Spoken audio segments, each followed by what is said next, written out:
نوری نەمر لە نووسینی محەممەد فەتحوڵڵا گولەن، خوێندنەوە هیوا کۆی، خوێندنەوەی ئایەت و حەدیث محەممەد عەبدولغەنی. بەهەشت بە ناڕەحەتی دەورە دراوە و دۆزەخیش بە شەهوەت. لە فەرمودەیەکی تردا کە ئیمامی بوخاری و موسلیم ڕیوایەتیان کردووە، پێغەمبەری خوا صلی الله علیه وسلم دەفەرموێ: حفت الجنة بالمكاره وحفت النار بالشهوات. بەهەشت بەو شتانە دەورە دراوە کە نەفس حەزیان پێ ناکات، دۆزەخیش بە شەهوەت، واتە ئەو شتانەی کە حەز و ئارەزوە جەستەییەکان دەوروژێنن. دۆزەخ بە شەهوەت پەردەپۆش کراوە و پێچراوی ناو بوخچەی شەهوەتە و بەسەر هەرێمی شەهوەتدا دەڕوانێ. هەرچی بەهەشتیشە بە شتانێ پەردەپۆش کراوە کە لە ڕوانگەی ڕوانینی ڕواڵەت بینی ژیریەوە ناخۆش و زەحمەتن.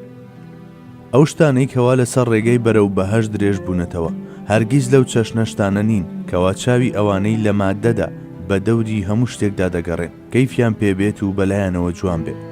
لە ڕاستیدا چ بەهەشت و چ دۆزەخیش بۆ ئێمە نیعمەتن، چونکە ئەوەتە هەردووچیان ڕۆڵێکی بەرچاویان هەیە لە دەستخستنی ئیستیقامەتدا. یەکێکیان هاندەر و تاسە بزوێن، ئەوی دیکەشیان ئاگادارکەرەوە و ترس بزوێن. وەختێ مرۆڤ تەماشای سیمای تاسە بزوێنی بەهەشت دەکات، یەک پارچە دەبێتە هەوڵ و دڵی بۆ ئەوێ دەکەوێتە لێدان. هەر کە ڕوخساری گرژ و مۆنی دۆزەخیش دەبینێ، لە پێناو ئەوەی نەکەوێتە ناوی دەداتە شەقەی باڵ. ئیتر بەم جۆرە هەردووچیان بۆمان دەبن بە ڕەحمەت. بەڵام خوای باڵادەست هەم بەهەشت و هەم دۆزەخیشی هەریەک لە بوخچەیەک ناوە و بەم شێوەیە پێشکەشی بازاری کردەوەی مرۆڤەکانی فەرمووە. ئیتر مرۆڤیش بەو ئیرادەی پێی بەخشراوە سەرپشکی هەڵبژارنی یەکێکە لەمانە. بە ئەندازەی ئیرادەکەی هەر کەس بیەوێ دەبێت بە سەعید، بەختەوەر و داخوازی بەهەشت دەبێت، ئەوەشی بیەوێ دەبێت بە شەقی، بەدبەخت و ڕێی دۆزەخ دەگرێتە بەر. بەڵێ، چواردەوری دۆزەخ بە بەرگێک لە شەهوەت دەورە دراوە و کەشێکی لەو جۆرە تەنیویەتی. ئەم بەرگەش لە دەرەوە زۆر سەرنجڕاکێش دیارە. هەرچی هەیە لە خواردن، خواردنەوە، خەوتن، پڕپیاکردنی هەموو ئەو شتانەی نەفس حەزی لێیەتی و تێربوون لە ڕووی جەستەییەوە، هەروەها ئەو شتانەی کە بەدەم ئارەزوەکانی مرۆڤەوە دێن، هەر هەمووی بە وێنەی تان و پۆ دەوری دۆزەخیان تەنیوە. بە کورتیەکەی ڕێی دۆزەخ مۆزایکێکی شەهوەتە و ختووکەی جیسمانیەتی مرۆڤ دەدات. بەهەشتیش سەدەفێکی دەوردراوە بە ناخۆشی، دەست نوێژگرتن، نوێشکردن، چوون بۆ حەج، زەکاتدان، جیهاد و تێکۆشان، بەرگەگرتنی ناڕەحەتی لە پێناوی خوادا، جار ناجار ڕوبەڕووبوونەوەی مامەڵەی کۆیلە لە نێو کۆمەلگادا، بێبەشکردن لە هەموو مافێکی مرۆڤانە، ڕاپێکی ئەم زیندان بۆ ئەو زیندان، لێدان خواردن تەنها لەبەرەوەی کەوتوتە پەروەردیگارم ئەڵڵایە، شار بە دەرکردن و بە هیچدانان و چەندین شتی تر کە بە گوێرەی ڕواڵەت بینی ژیری بە ناخۆش دەبینرێن. بەڵێ، بەهەشتیش بەمانە دەورە دراوە و بەرگێکی لەم جۆرە چواردەوری تەنیوە. ئەوانەی لە دەرەوە دەڕوانن هەمیشە دەئاڵێنە ئەم پەردانە و لەوێدا گیر دەخۆن. گەر ڕواڵەتی دەرەوە پێوەەر بێت، ئەوە دۆزەخ نەفس وروژێنە و بەهەشتیش ترسێنەر. هەر بۆیە زۆربەی خەڵکی تەماشای دیوی دەرەوەیان کردووە و بەو ڕواڵەتە دەرەکی هەڵخەڵەتاون. بۆیە دەبینین دۆزەخ داخوازی زۆرە و بەهەشتیش تا بڵێ کەم. زۆرێک لە مرۆڤەکان شوێن مامەڵەی بچووک و بێ ئەرزش کەوتون. ئەو کەسەی دەڵێ نوێ شتێکی باشە بەڵام ڕۆژی پێنجار بەلامەوە زەحمەتە، کەسێکە نەیتوانیوە باز بدا بەسەر ئەو نەختە زەحمەتەی لە نوێژدایە. ئەوە تا زەحمەتی دەستنوێژ لە زستاندا کەسانێکی لە ڕێگادا جێهێشتووە، کەچی هەروەک لە فەرمودەکەی پێشووتردا بینیمان. ئەو کەسەی بەرگەی ئەو زەحمەتە کەمە دەگرێت کە لە دەستنوێژدا هەیە، دەستنوێژ دەستی دەگرێت و هەنگاو بە هەنگاو لە بەهەشت نزیکی دەکاتەوە.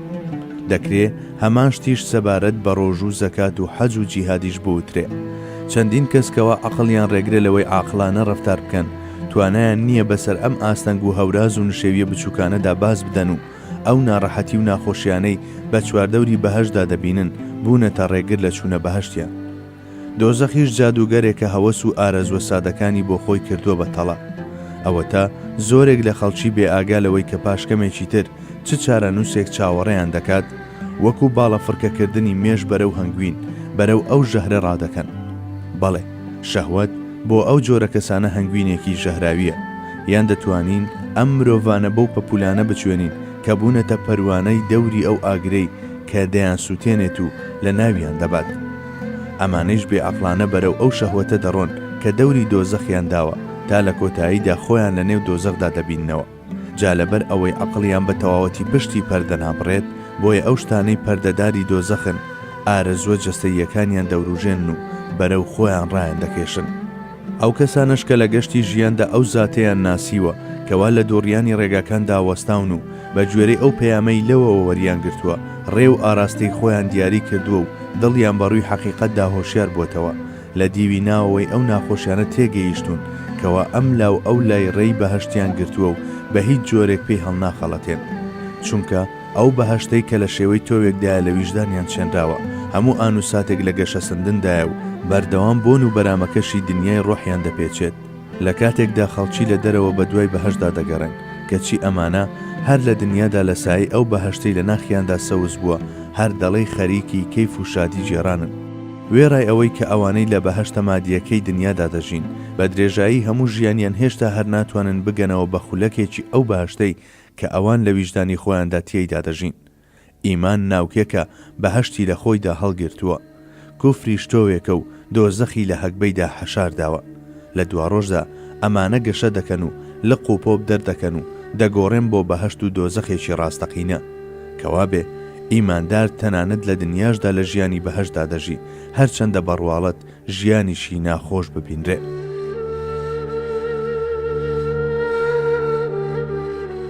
ئەو ڕۆحانەی کە بە ئیشتیاقی گەیشتن بە بەهەشت باڵەفڕکەیانە لەم ڕێیەدا کە هەر مەنزڵێکی بەختەوەریەکە بۆ خۆی زۆر جار سەرباری ڕۆح شان دەدەنە بەر ئەو شتانەی کە بەلای نەفسەوە گرانن بە وێنەی ئەو ئەزیەتەی کە پەرستشە جەستەییەکانی وەک دەستنوێژ و نوێژ و ڕۆژوو بە دوای خۆیان دەدەیهێنن یان ئەو ئەرکە قورسانەی کە زەکات و سەدەقە و فەریزە ماڵیەکانی تر دەیخەنە سەرشانی مرۆڤ. ئەمە جگە لەو بەرپرسیارەتیە ماڵی و ژیانیەی کە لە شتانێکی وەک حەج و جیهاددا بەرگەیان دەگرێت. بەڵام وەرە ببینە وا ئەم بەرپرسیارەتیانە ئەم ڕێگەیەیان بۆ هەندێک هێندە زەحمەت کردووە کە نەتوانن پێیدا بڕۆن. هیوا هەیە لەم ڕێیەدا ئیرادەی لە نوێژ و دەستنوێژ دەگیرێ و پەچی دەکەوێت، تیایەتی برسێتی و تێنوێتی لێ دەبێت بە هەورازێک و ناتوانێت بێبڕێت. هیواشەیە دەکەوێتە داوی شەیدایی گیان و ماڵی، تیاشایەتی بەجارێ پێی لە چەند دانەیەک لەمانە دەخلیسکێ و ناتوانێ بگاتە ئەو بەهەشتەی کەوا چوار هەنگاو لەو لاترەوە بە هەموو جوانی و ئارایشتی خۆیەوە چاوەڕێی دەکات. بەڵێ ئەگەر بەهەشت ئەو مەملەکەتە ڕەنگا و ڕەنگەی خەونەکان بێت کە هەرچی تەسەور هەیە بۆ خۆشبەختی تێی پەڕاندووە و ئەو دنیا لوتکەیە بێ کە هەر وەک لەسەری شەوە ئاماژەمان بە هەندێکیاندا بە سەدەها ئەرک و بەرپرسیارەتی لە سەرەکەی تریدایە و بە دنیایەک بربەست و نشێوی دەورەتراوە کە هەرواشە ئەوە لە بەرامبەریدا دۆزەخ کەندەڵانێکی تۆقێنەری فەلاکەت زادەی ئەو تۆیە کە بەبارێک لەو ویست و حەز و شەهوەتانەوە کە نەفسی مرۆڤ دەوروژێن و تاو بە بڵێسەی ئارەزوە جەستەییەکانی دەدەن لەسەر ڕێگەی ڕێبوارانی گەشتی هەتاهەتایی وەستاوە و ڕێی پێگرتون و هەرچی حەز و ئارەزوو شەهوەتی جیسمانی هەیە هێناویەتە کەف و کوڵ و خستونیەتی هەڵچوون هەر بەوەشەوە نەوەستاوە بەڵکو هەموو کات ڕوانینی سەرنجی ڕۆحەلاوازەکانی بە دەوری خۆیدا کۆ کردوێتەوە و بە وێنەی کونە ڕەشەکان هەر شتێ بەلایدا بڕوات بە چەقە هێزە کوشندە سامناکەکەی خۆی لوشی دەدات و لە خۆیدا دەیتوێنێتەوە. ئای چەندە زۆرن ئەوانەی بە تەماشاکردنی پەردەی ڕازاوە و بریق و باقی دۆزەخ فریویان خوارد و خۆیان ڕادەستی ئەو شیوە ترسناکە کرد. بە سیرکردنی ڕووکەشی پەردەی بەهەشتی ژمانەوە و لەو خانەی بەختەوەریە هەمیشەیە و لەو جیهانە پڕ ناوازەیی و پێشبینی نەکراوە سڵەمینەوە و خۆیان بێبەش کرد لێی. بەڵێ حەقیقەتی مەسەلەکە ئەمەیە کەوا ڕێی تێناچێت کەسێک بەهەشتی بیستی بێ و زانیاری لەسەر هەبێ تاسە و ئیشتیاقی بۆی نەجوڵێ، هەروەک چۆن ڕێی تێناچێت کەسێک دۆزەخ ببیستێ و هەوڵ نەدات لێی دوورکەوێتەوە. بەڵام ئەوەندە هەیە کە لەبەر نهێنی تەکلیف و ئیمان بە غەیب و ڕاستی تاقیکردنەوەی دنیا بەهەشت بە پەچەیەک لە ناخۆشی و دۆزەخیش بە فوستانێک لە شەهوەتدا پۆشراوە و بەم شێوەیە خراونەتە بەردەم مرۆڤ.